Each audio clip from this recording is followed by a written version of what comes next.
भाजपची लोकसभा उमेदवारांची पहिली यादी काल जाहीर झाली आणि भाजपने या पहिल्या यादीमध्ये कृपाशंकर सिंग यांना उमेदवारी दिली आहे आणि यावरून उद्धव ठाकरेंनी भाजपवर जोरदार टीका केली आहे। गडकरींसारखा निष्ठावंत कार्यकर्ता भाजपमध्ये दशकानुदशक आहे, पण त्यांचं नाव पहिल्या यादीत नाही, मात्र ज्यांच्यावर आरोप केले त्यांनाच भाजपने उमेदवारी दिली असं म्हणत ठाकरेंनी भाजपवर हल्ला केलाय।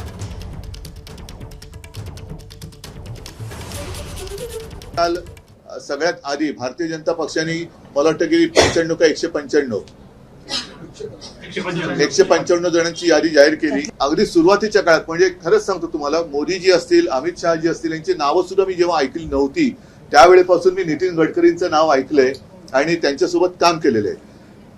भारतीय जनता पक्षाचा एक निष्ठावंत कार्यकर्ता आणि त्यांनी शिवसेना प्रमुखांचं जे स्वप्न होतं मुंबई पुणे रस्ता हे विक्रमी वेळेत पूर्ण करून दाखवलं। अशा माणसाचं नाव पहिल्या यादीत नाहीये, पण ज्याच्यावरती बेहिशोबी संपत्ती जमा केली म्हणून आरोप केले होते त्या कृपाशंकर सिंगाचं नाव आहे।